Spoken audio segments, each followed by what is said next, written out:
Dr. Marcus Chun stood at the observation window of Research Station Olympus, watching his 8-year-old daughter Emma play in the gravity-adjusted recreational chamber below. The artificial gravity generator hummed softly, set to Earth normal levels to help the human children maintain their bone density and muscle mass during their extended stay on Draconia's Prime. Emma's laughter echoed through the chamber as she chased holographic butterflies with her friends, but Marcus noticed something that made his chest tighten with worry. While the other human children bounded effortlessly through the chamber, Emma moved with careful, measured steps. Her usually bright eyes held a weariness that no 8-year-old should carry, and when she reached up to catch a particularly elusive butterfly, her arm trembled with the effort. Marcus had been monitoring her vital signs for weeks through the discreet medical sensors woven into her clothing, and the data painted a concerning picture. "She's getting weaker," he whispered to himself, pressing his palm against the cool, transparent steel window. The irony wasn't lost on him that he, one of the galaxy's leading xenobiologists, felt utterly helpless watching his own daughter struggle with a condition that seemed to defy every medical scan and genetic test they performed. A gentle rumble drew his attention to the far corner of the chamber, where a group of young Draconians had gathered. The dragon-like beings were roughly the same age as the human children, though their species matured differently. At 8 years old, they stood nearly 4 feet tall, their scales shimmering in deep emeralds and sapphires, tiny wings folded against their backs like delicate fans. Unlike adult Draconians who could soar through the skies with massive wingspans, these younglings could only manage short glides. What caught Marcus's attention was how the Draconian children were behaving around Emma. While the other human children played with typical childhood enthusiasm, the young dragons had formed a protective circle around Emma whenever she showed signs of fatigue. They would position themselves subtly beneath her when she climbed, ready to cushion any fall. When she sat down to rest, they would gather close, their warm-blooded metabolisms radiating gentle heat that seemed to comfort her. Kethvar, the lead Draconian researcher and Marcus's closest friend on the station, approached from behind. His massive frame moved with surprising grace, scales shifting from deep blue to concerned purple as he observed the scene below. "Your offspring shows signs of the fading," Kethvar said in his melodious voice, the universal translator rendering his complex harmonics into understandable English. "My younglings sense it strongly." Marcus turned to face his colleague, noting the way Kethvar's throat sacs pulsed with emotion. Among Draconians, discussing the health of another's offspring was considered one of the most sacred conversations possible. "The fading?" Marcus asked, though he suspected he wouldn't like the answer. "It is what we call the condition when a young being's life force begins to diminish without apparent cause," Kethvar explained, his voice dropping to the reverential whisper Draconians used when discussing matters of life and death. "It most commonly affects those who are far from their ancestral grounds, separated from the natural energies that sustained their species' evolution." Marcus felt his blood run cold. "Are you saying Emma is dying because we brought her to your world?" "Not dying. Not yet," Kethvar said quickly, his scales shifting to reassuring gold. "But weakening. Humans evolved under specific stellar radiation, gravitational fields, electromagnetic signatures. Your technology compensates for the obvious differences, but there are subtle energies, quantum fluctuations at your instruments. They attempt to share their life essence with her," Kethvar explained, his own throat beginning to resonate with the same frequency. Draconian younglings instinctively respond to the fading in others. Their vocal harmonics can stimulate cellular regeneration, boost immune responses, even transfer some of their own vitality to those in need. Marcus watched in amazement as Emma's posture seemed to straighten slightly. Color returned to her pale cheeks, and she lifted her head with more alertness than he'd seen in days. The medical sensors in her clothing began transmitting data that made Marcus's eyes widen in disbelief. "Her cortisol levels just dropped 15%, he muttered, reading the real-time biometric feed on his tablet. "Heart rate stabilizing. Oxygen saturation improving." How is this possible? Your species calls it impossible because you measure only what your instruments can detect, Kethvar replied. But life itself operates on frequencies beyond your current understanding. The younglings recognize this instinctively. They do not question why or how. They simply respond to the need they sense. Emma stood up, and for the first time in weeks, she moved with something approaching her old energy. She walked over to Zura, the small draconian who had initiated the humming, and gently placed her hand on the dragon child's snout in a gesture of thanks that needed no translation. This is incredible, Marcus breathed.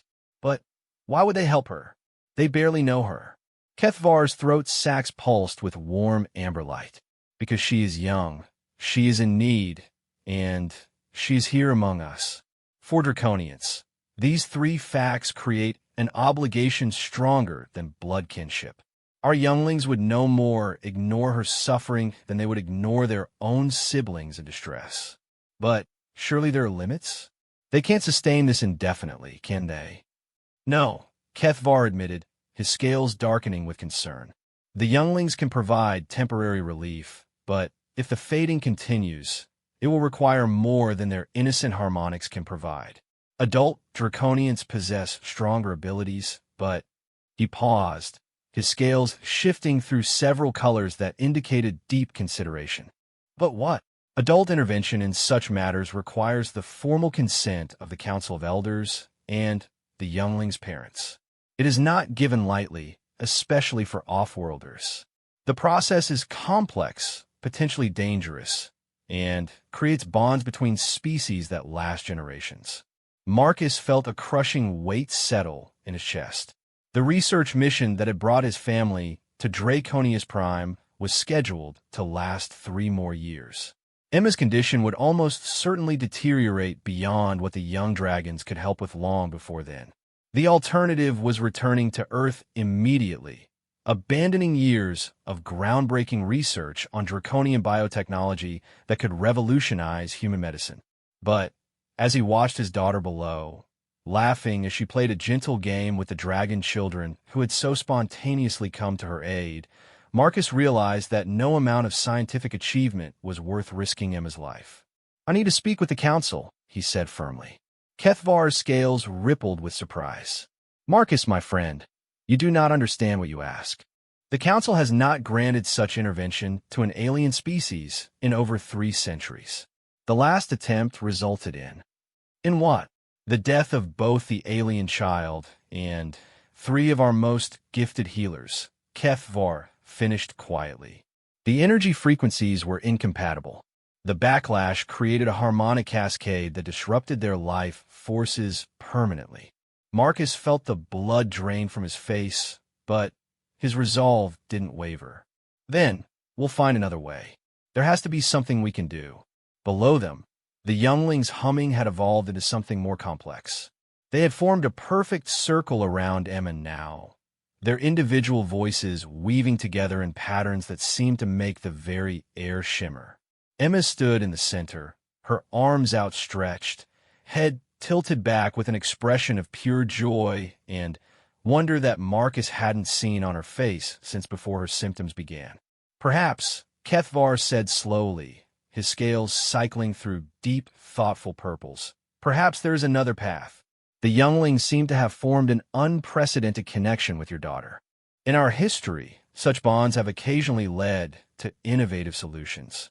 "What kind of solutions?" "I cannot say with certainty. Each situation is unique. But I have never seen draconian younglings respond to an alien child with such immediate and powerful protective instincts. Zara, in particular." Kethvar paused, studying the small amethyst-scaled dragon who remained closest to Emma. "She is the daughter of Elder Thanemore, one of our most gifted energy healers. Her lineage carries abilities that manifest early and strongly." As if sensing their conversation, Zara looked up at the observation window. Her large, multifaceted eyes met Marcus's gaze, and for a moment, he felt something pass between them. Not telepathy exactly, but a communication that transcended language or species barriers. In that brief connection, he sensed her determination, her fierce protectiveness toward Emma, and something else that made his breath catch. Hope. She wants to help, he said, not entirely sure how he knew. Yes, HFY confirmed. And that may be the key to everything. Youngling bonds are not subject to the same restrictions as adult interventions. If the dragon children can maintain and strengthen their connection with Emma, they might be able to sustain her until we find a permanent solution. And if they can't, HFY's scales shifted to somber gray. Then we will face the council together, and I will stake my reputation on your daughter's worthiness. The consequences will fall on my shoulders. Marcus looked at his alien friend with gratitude that threatened to overwhelm him. HFY, you don't have to. Yes, I do, the Draconian interrupted, his voice carrying harmonics that conveyed absolute certainty. Emma has become precious to our younglings, which makes her precious to all Draconians. We do not abandon those who have earned our protection. Below them, the humming reached a crescendo that seemed to resonate through every molecule of the station. Emma's laughter joined the harmony, her young voice adding its own unique frequency to the complex musical tapestry. The other human children had stopped their play to watch and wonder, and even the adult staff members had gathered at the chamber's edges, drawn by the extraordinary sounds emanating from the group of younglings. Marcus noticed that the medical readings from Emma's sensors had stabilized at levels he hadn't seen in months. Her muscle tension had decreased, her neural activity showed patterns associated with deep healing sleep, and her cellular energy production had increased by nearly 20%. Whatever the dragon children were doing, it was working on levels that human science could barely begin to understand. How long can they maintain this? Marcus asked. Unknown, HFY replied. But younglings have remarkable endurance when motivated by protective instincts. They may be able to sustain her for weeks, perhaps months, while we research alternatives. The humming gradually softened and eventually faded to silence. The dragon children remained close to Emma, but their posture had relaxed from the intense focus of their healing song. Emma herself looked more energetic and alert than she had in weeks, her cheeks flushed with healthy color. "Daddy," she called up to the observation window, having spotted him. She waved with enthusiasm that made his heart soar with relief. "Look what my friends can do. They made me feel so much better." Marcus waved back, forcing his voice to remain steady despite the emotions churning inside him. "That's wonderful, sweetheart. Why don't you play with them a while longer?" As Emma returned to her games, now moving with significantly more energy, HFY placed a massive, gentle hand on Marcus's shoulder. "We will find a way," the Draconian said with quiet conviction. "Your daughter has shown us something remarkable today. She has bridged a gap between species that we never believed possible." Draconian younglings responding so strongly to an alien child, sharing their life essence without hesitation or training. It suggests possibilities we have never considered. Marcus nodded, feeling hope bloom in his chest for the first time in weeks. Whatever challenges lay ahead, at least Emma was no longer facing them alone. She had found protectors among the stars, young dragons who saw past species differences to recognize a friend in need. And in their innocent, instinctive compassion, perhaps lay the seeds of something that could save not just Emma's life, but forge new connections between their peoples that would last for generations to come. 3 weeks had passed since the dragon children first began their healing harmonics with Emma, and the results continued to astound everyone on Research Station Olympus. Not only had Emma's condition stabilized, but she seemed to be growing stronger each day.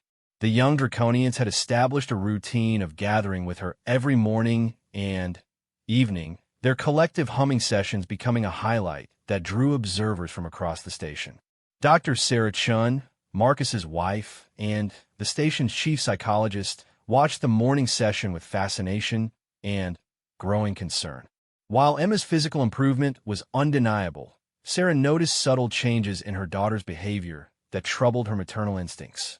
"She's becoming too dependent on them," Sarah confided to Marcus as they observed from the medical bay. "Look at how she positions herself at the exact center of their circle, how she closes her eyes, and seems to go into a trance-like state during their humming. That's not normal play behavior. Marcus glanced up from the neural activity readings he'd been studying. The brain scans show she enters a deep meditative state during the sessions. Her theta and alpha wave patterns indicate profound relaxation and cellular regeneration. From a medical standpoint, it's incredibly beneficial. But from a psychological standpoint, it worries me, Sarah replied, her voice tight with concern. She's starting to show signs of anxiety when separated from the dragon children for more than a few hours. Yesterday, she had what looked like a mild panic attack when Zara was taken to the medical bay for routine health screening. Below them, the session was beginning. 8 young draconians had arranged themselves in a perfect octagon around Emma, each one exactly the same distance from the center where she sat cross-legged with her eyes closed. Zara took her position directly in front of Emma, her amethyst scales beginning to glow with a soft inner light that seemed to pulse in rhythm with her heartbeat. The humming began as it always did, with a single low note from Zara that resonated through the chamber structure. One by one, the other younglings joined in, their voices creating harmonies that seemed to bend the very air around Emma. But today, something was different. As Sarah and Marcus watched, thin streams of what looked like luminous energy began to flow from each dragon child toward Emma.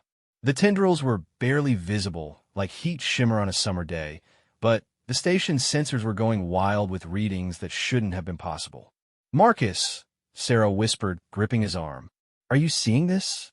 "The energy transfer is visible now," Marcus breathed, his hands flying across the control panel to capture every second of data. They're actually channeling measurable amounts of bioelectric energy into her system.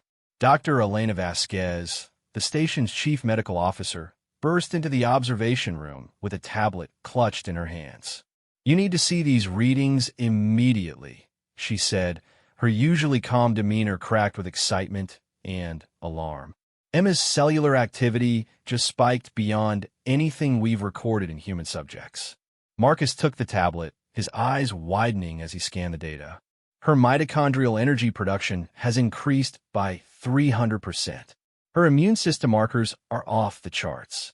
This level of cellular enhancement should be impossible without genetic modification. "That's not the alarming part," Elena continued. "Look at the comparative scans from the dragon children." Sarah leaned in to study the data, her psychology training making it easier for her to spot patterns that others might miss. Their energy levels are decreasing proportionally to Emma's increases. They're literally transferring their life force to her. "How is that sustainable?" Marcus asked, though he feared he already knew the answer. "It's not," Elena replied grimly. "If this continues at the current rate, the dragon children will begin showing signs of the same weakness that Emma was experiencing. We could be looking at 8 cases of the fading instead of 1. In the chamber below, the energy transfer intensified. Emma's hair began to float slightly, as if suspended in an invisible field, and her skin took on a subtle luminescence that matched the glow emanating from the dragon children. But the younglings themselves were beginning to show signs of strain. Several smaller dragons had started swaying slightly, and Zara's brilliant amethyst scales had dulled noticeably. "We have to stop this," Sarah said, moving toward the chamber controls. "Wait." Marcus caught her arm. "Look at Emma." For the first time since her symptoms had begun, Emma looked completely healthy. More than healthy, actually. She appeared to be glowing with vitality that exceeded even her pre-illness baseline. Her muscles showed definition that suggested superhuman strength, and when she opened her eyes, they held a clarity and intelligence that seemed almost otherworldly.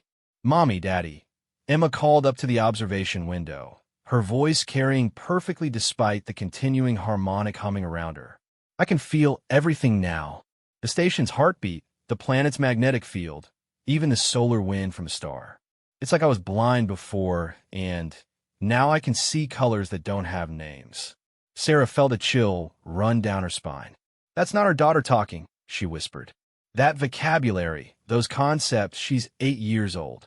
Before Marcus could respond, Kethvar entered the observation room with 3 other adult draconians, their scales rippling with urgent orange and red patterns that indicated extreme concern.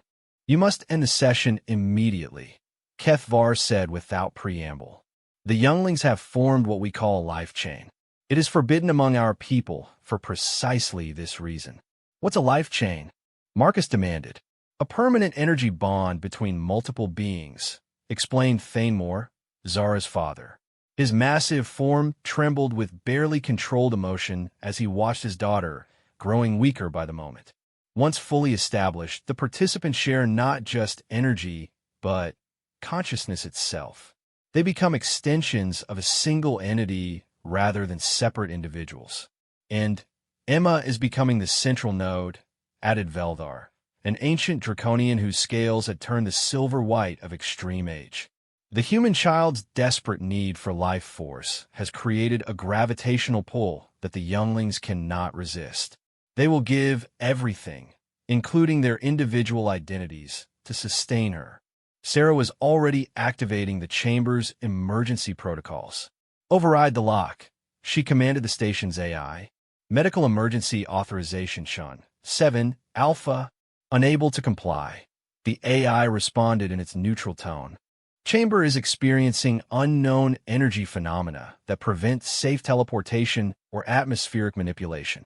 In the chamber, Emma slowly rose to her feet.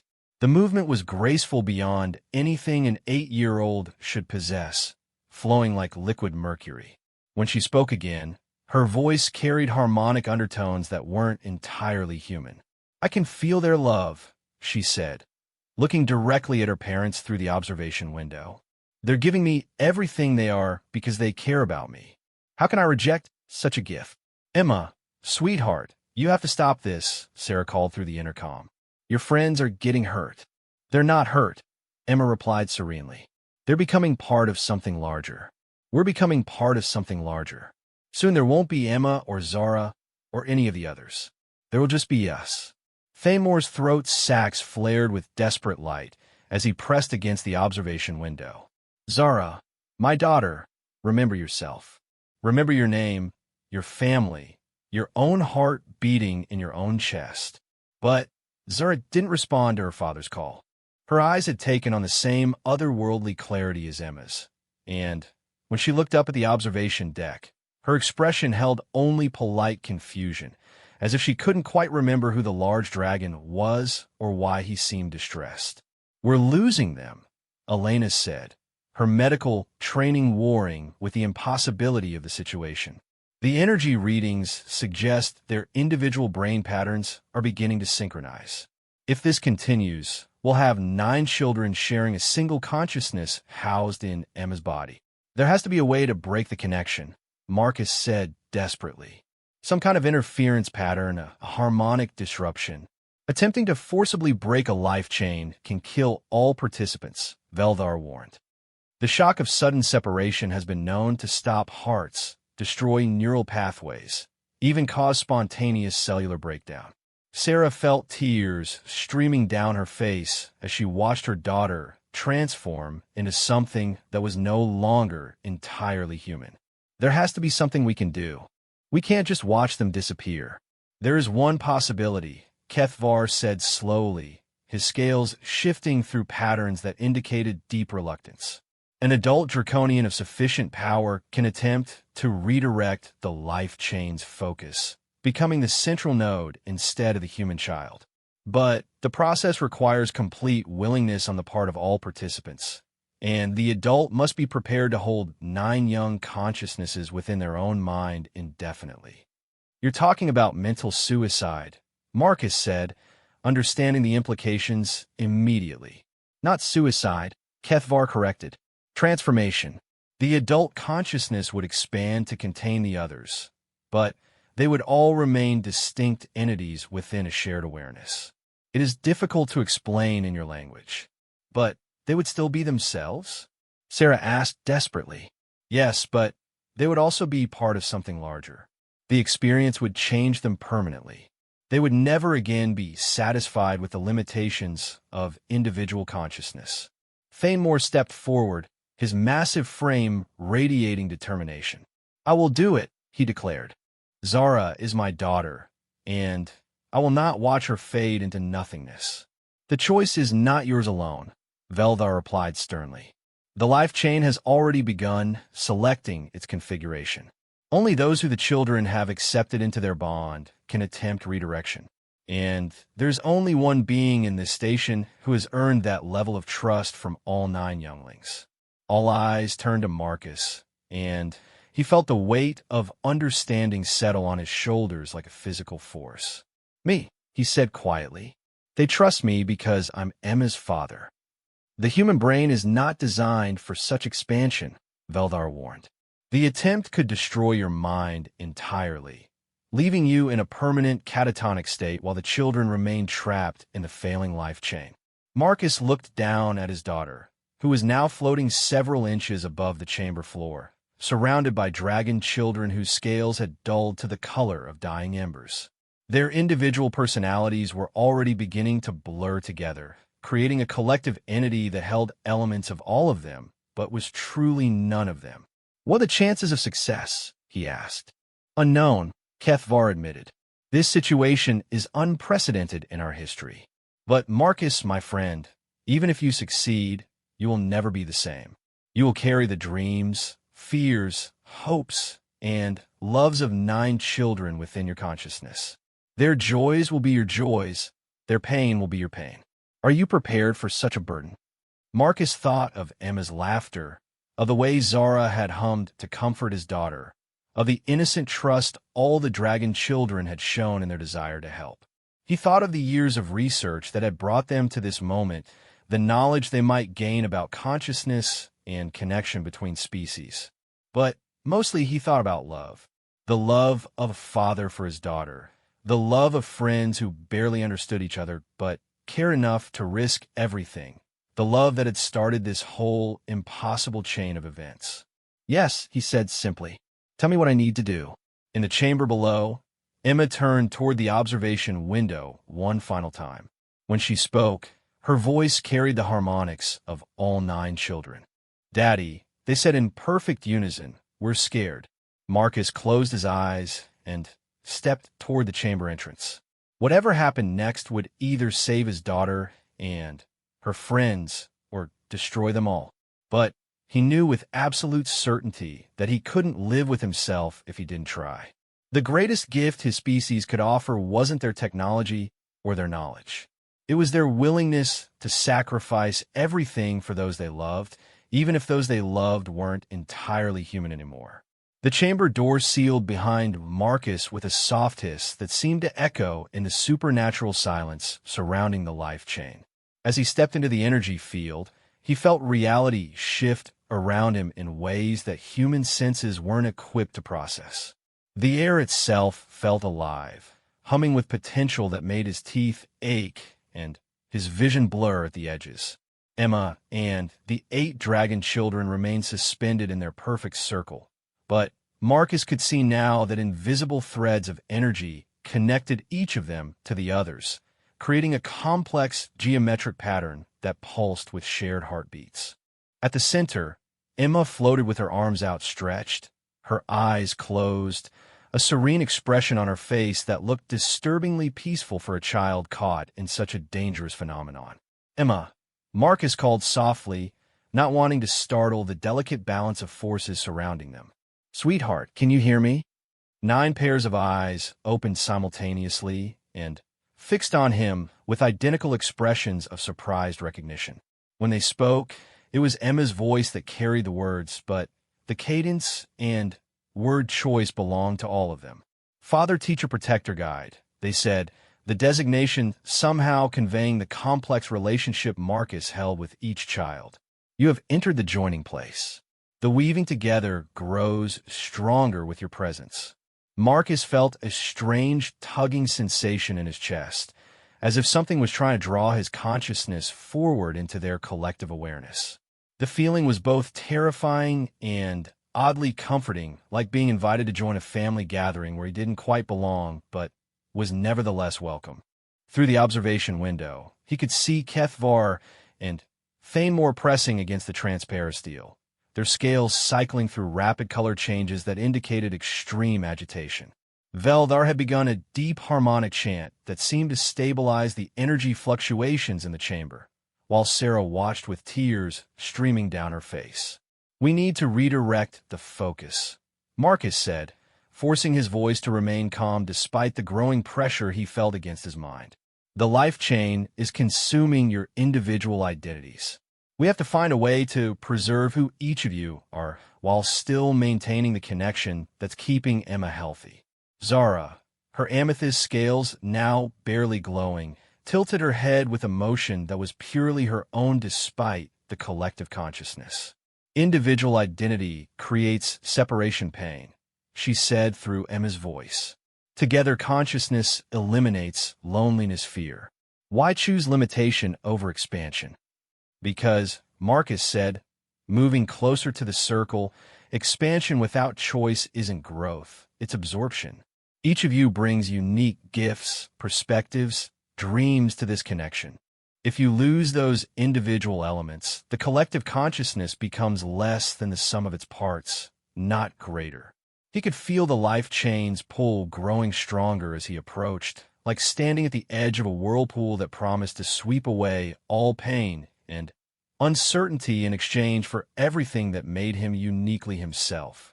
For a moment, he understood the appeal. The connection offered perfect understanding, shared strength, the end of all loneliness.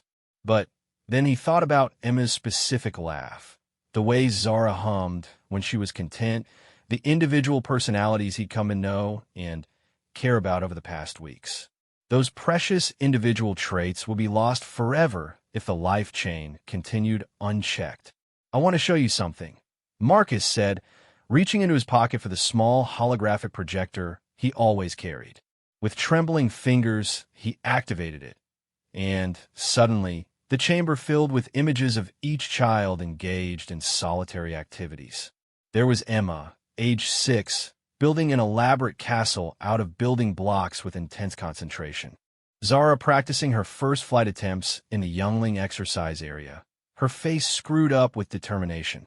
Each dragon child pursuing their own interests, displaying quirks and preferences that belong to them alone. "This is what you're giving up," Marcus said as the images cycled through dozens of individual moments. "Your own thoughts, your own dreams, your own unique ways of seeing the universe. Yes, the life chain offers connection and strength, but at the cost of everything that makes each of you special." For the first time since entering the chamber, he saw flickers of individual consciousness in their eyes. Doubt, recognition, and something that might have been longing for their separate selves. "But Emma friend needs life for strength," spoke Kethvor's youngest son, a small dragon with scales like polished copper. "Individual consciousness cannot provide enough energy flow to sustain human child. What if we could find a middle path?" Marcus asked, an idea beginning to form. "What if instead of merging completely, you maintained individual connections to Emma while remaining yourselves? Like," he struggled for an analogy they would understand, "like musical instruments in an orchestra, each playing their own part, but creating harmony together." Emma's eyes focused on him with an intensity that was purely her own, and when she spoke, it was with her natural 8-year-old voice. "Daddy, I can feel them all inside my head. It's wonderful and scary at the same time. I don't want to lose them, but I don't want to lose me either." The breakthrough gave Marcus hope. If Emma could assert her individual consciousness, even partially, perhaps there was a way to restructure the life chain without breaking it entirely. "Zara," he called directly to the young dragon, "you started all this because you wanted to help Emma feel better.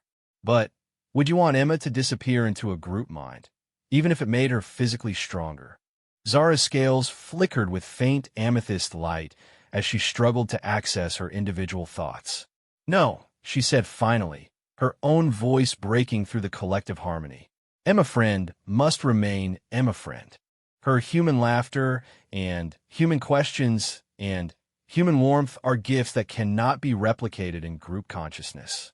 One by one, the other dragon children began to assert their individual voices, though the effort clearly strained them.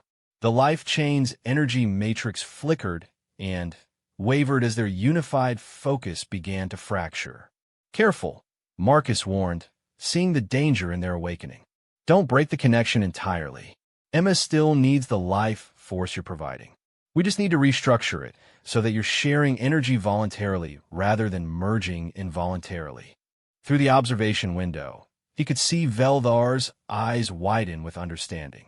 The ancient Draconian began a new harmonic pattern, one that seemed designed to support multiple individual consciousnesses within a shared energy framework. Marcus felt the change immediately. Instead of the overwhelming pull toward absorption, he now sensed gentle currents of connection flowing between the children. Each maintained their own center of consciousness while sharing strength and support with the others. Emma settled gently to the chamber floor, no longer floating but still clearly energized by the dragon children's gift. The younglings arranged themselves in a looser circle around her, their individual personalities shining through their scales once more. Those subtle energy threads still connected them all. "Better," Emma said with a smile that was entirely her own. "I can feel you all, but I'm still me. And you're all still you." But Marcus could see that the solution was temporary at best. The dragon children were maintaining the modified life chain through conscious effort, and he could already see signs of strain. Their scales were dulling again, and several of the smaller younglings swayed with exhaustion. "How long can they maintain this configuration?" he asked Veldar through the intercom. The ancient dragon's response was grim. "Perhaps days, possibly weeks. But conscious maintenance of a life chain requires enormous mental discipline. Eventually, they will either revert to full merger or the connection will collapse entirely." Marcus knelt beside Emma, studying her face carefully. The improvement in her condition was undeniable, but he could see subtle signs that her underlying weakness remained. The dragon children were treating symptoms, not the root cause. "Emma," he said gently, "I need you to tell me exactly how you feel. Not just better or worse, but specifically what's different." Emma closed her eyes and took a deep breath, her face scrunching up with concentration. "It's like before. I felt empty inside. Not hungry empty, but empty like a battery that's almost dead. When the dragons sing to me, they fill up that empty space with their energy. But the empty part is still there underneath." "That matches our analysis." Elena's voice came through the intercom. "The fading affects the energy absorption mechanisms at the cellular level. The dragon children are providing external energy, but they're not repairing Emma's ability to generate and maintain her own life force." Marcus felt his heart sink. Even if they could solve the life chain problem, Emma would remain dependent on constant energy supplementation. "Unless," Veldar, he called to the observation window, "in your species' history, have there ever been permanent symbiotic relationships? Beings who maintained separate identities but shared life energy on a continuous basis?" The ancient dragon's scales shifted through contemplative patterns. "There are legends," he said slowly, "of bond pairs who achieved such harmony. But these were always between adult draconians who had trained for decades to maintain the necessary mental discipline. What about between species? Never recorded in our history. The energy frequencies would need to be precisely matched, and the psychological compatibility would need to be absolute. The chances of such alignment occurring naturally are astronomical," Marcus finished. "But not impossible." He looked at the circle of children around his daughter, noting how they had unconsciously arranged themselves in a configuration that optimized energy flow. Emma sat in the exact center, but she wasn't passively receiving their gift. Marcus could see now that she was giving something back, though his instruments couldn't measure what it was.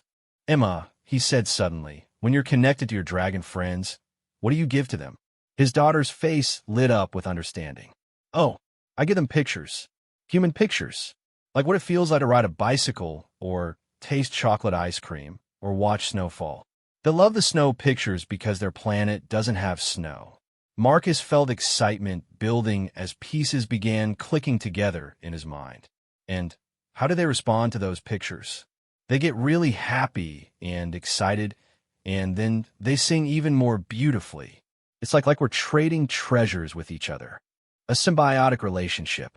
Not just energy flowing one direction, but an exchange of experiences, perspectives, even consciousness itself.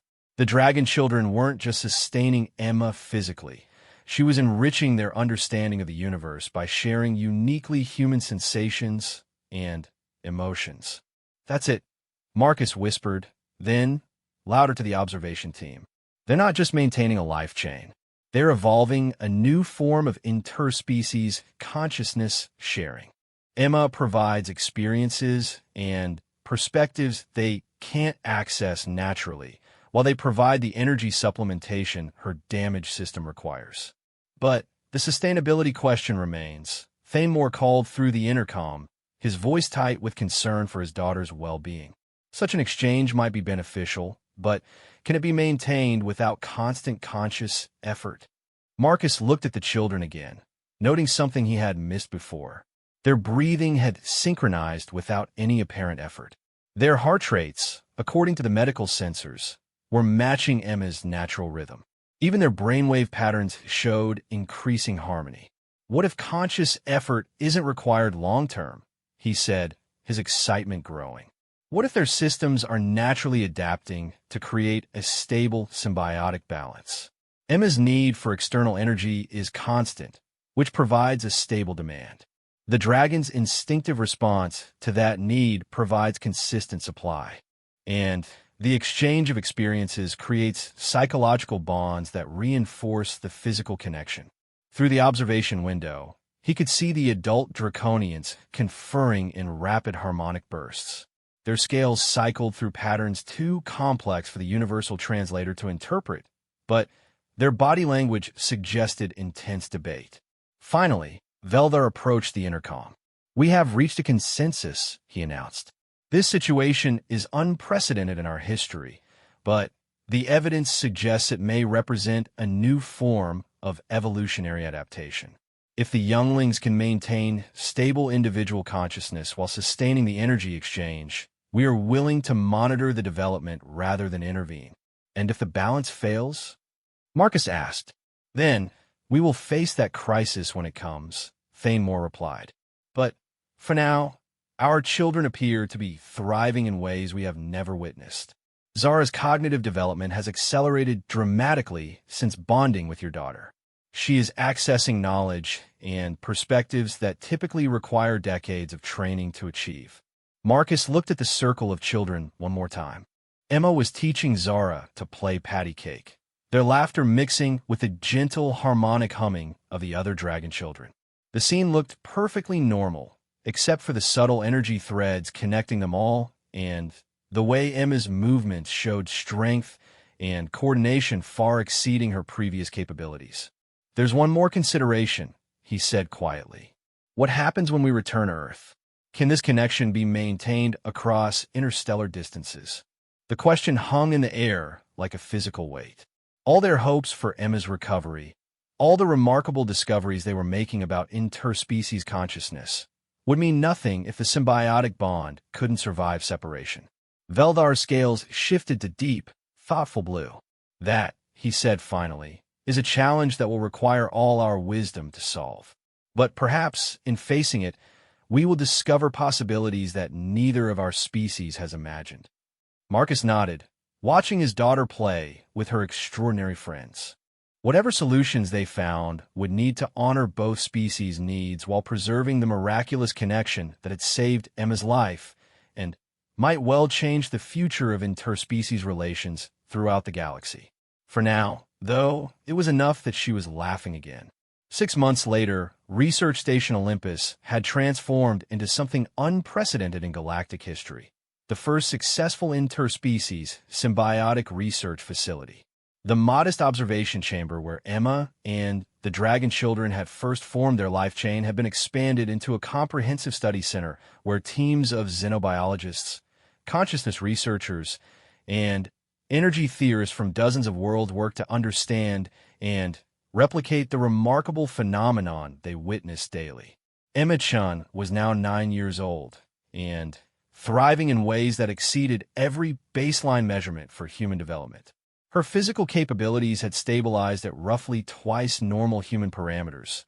She could lift objects that should have required adult strength, run at speeds that would challenge professional athletes, and demonstrate reflexes that seemed almost precognitive.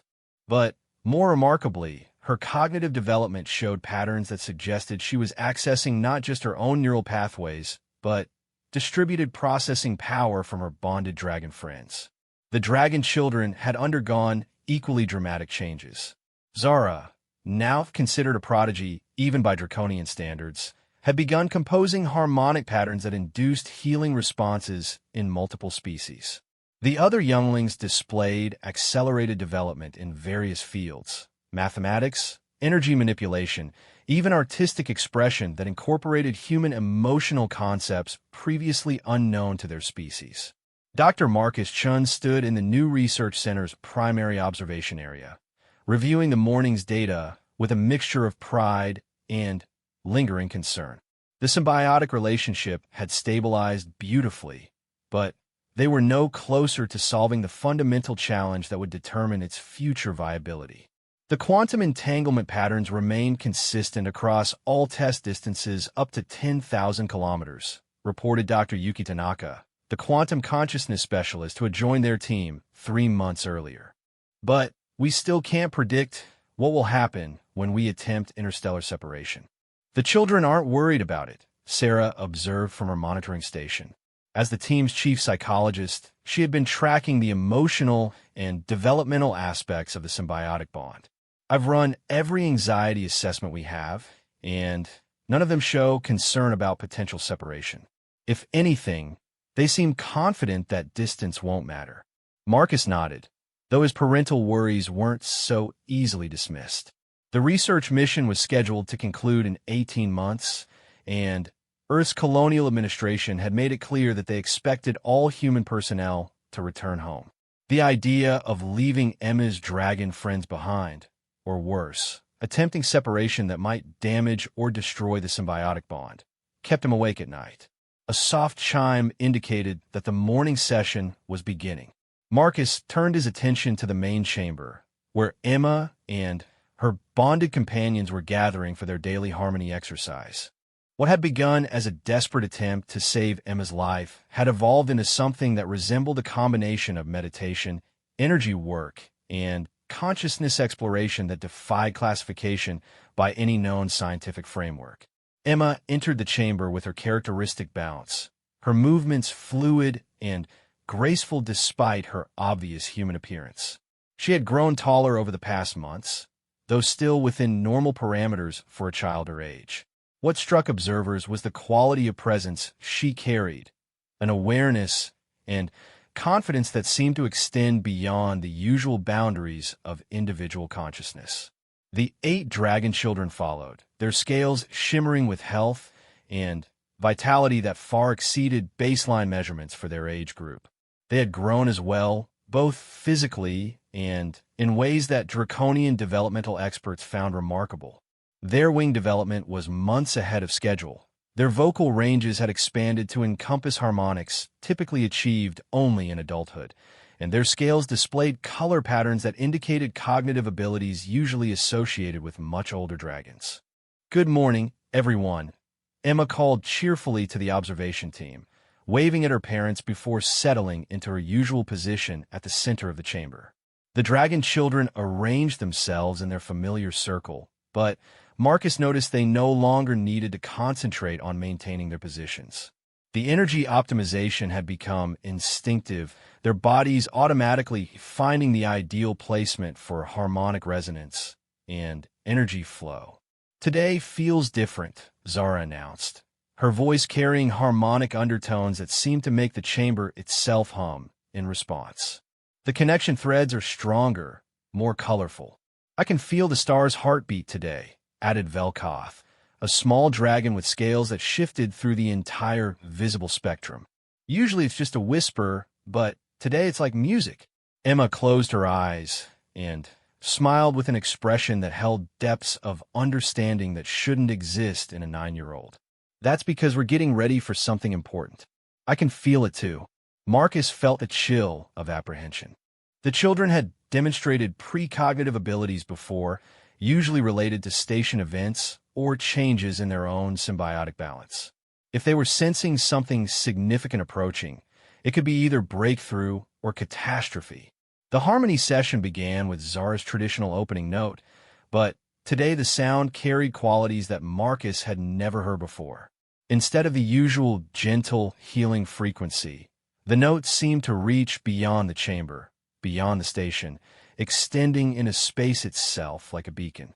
One by one, the other dragon children joined the harmony, but their usual circle of energy threads became something far more complex. Lines of force began extending outward from their group, passing through the chamber walls as if they didn't exist, reaching towards something in the distance. "Are you recording this?" Marcus asked Tanaka, who was frantically adjusting her quantum measurement apparatus. "The energy signatures are unlike anything we've documented," Tanaka replied, her voice tight with excitement. "They're not just harmonizing with each other anymore. They're harmonizing with something else. Something big." On the chamber's main display, astronomical sensors began detecting anomalous readings from the outer system. A pattern of energy pulses was approaching Draconius Prime, moving faster than any known vessel, but following trajectories that suggested intelligent control. "Incoming transmission on all frequencies," reported Lieutenant Commander Torres from the station's communication center. "Source unknown, but the signal is harmonious." Literally, it's composed entirely of musical tones. The transmission filled the research center with sounds that seemed to resonate in harmonies that complemented the children's ongoing session. As the music swelled, the chamber's energy readings spiked beyond anything they had previously recorded. Emma's eyes snapped open, and when she spoke, her voice carried harmonics that perfectly matched the incoming transmission. "They're here," she announced with calm certainty. "The singers are here." "Who are the singers?"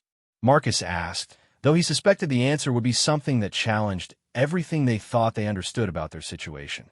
"The ones who taught the first Draconians to harmonize," Zara replied, her young voice carrying the weight of ancient knowledge.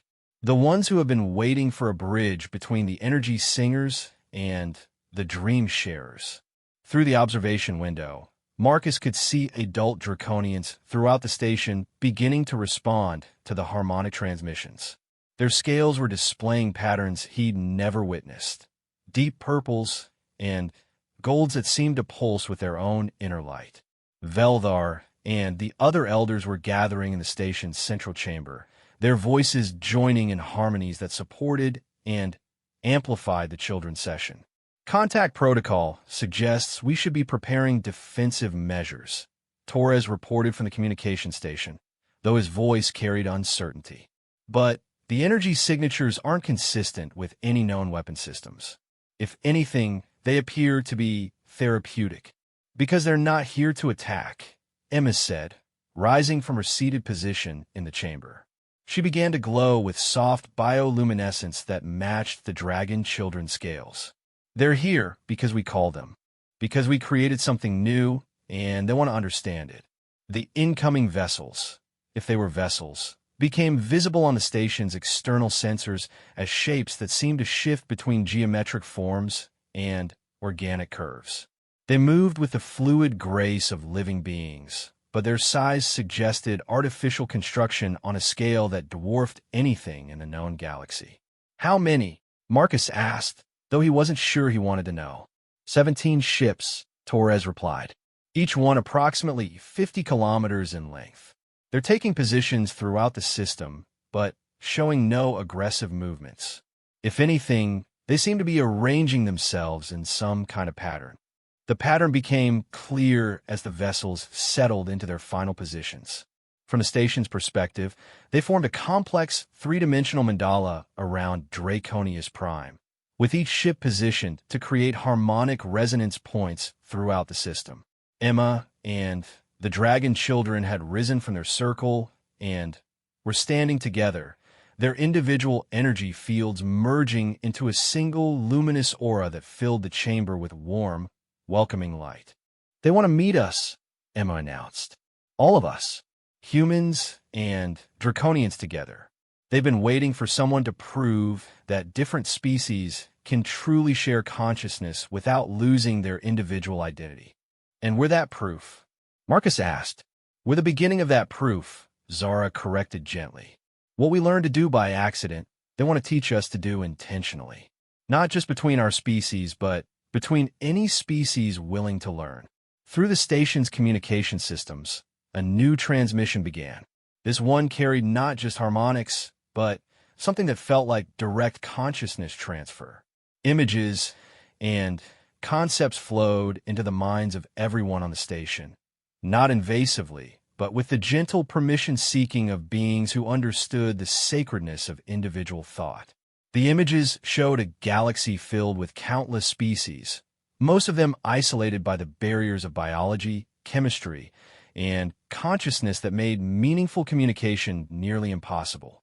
But scattered throughout space were small groups who had learned to bridge those barriers, creating networks of shared understanding that enriched all participants while preserving their unique perspectives.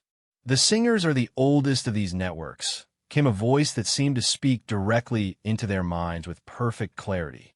We have traveled between stars for millions of your years, seeking those who might join the greater harmony.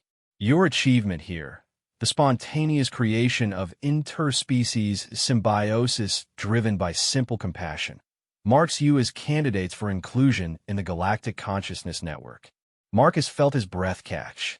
Are you saying that what happened to Emma and her friends is part of something larger? We are saying that what happened here is the beginning of something larger, the singer replied. Your daughter's need called to the draconian youngling's instinct to help. Their response created a new form of consciousness sharing that preserves individual identity while enabling unprecedented cooperation. This is the foundation upon which galactic harmony is built. Sarah stepped forward, her protective instincts as a mother overriding her scientific curiosity. What exactly are you asking of our children? We ask nothing, the singer responded gently. We offer everything, training in consciousness techniques that will allow them to maintain their symbiotic bond across any distance. Knowledge that will help them extend similar bonds to others of their species. Membership in a community that spans the galaxy, where the gifts your children have discovered can be shared and celebrated. And the cost? Marcus asked, knowing that gifts this profound always came with obligations. The cost is change, the singer admitted. Your children will never again be limited by the boundaries of individual species consciousness. They will carry responsibility for helping others discover similar bonds. They will become bridges between worlds, ambassadors of understanding who help expand the network of galactic harmony. Emma stepped forward, her young face glowing with determination. That's what we want to do anyway, she said simply.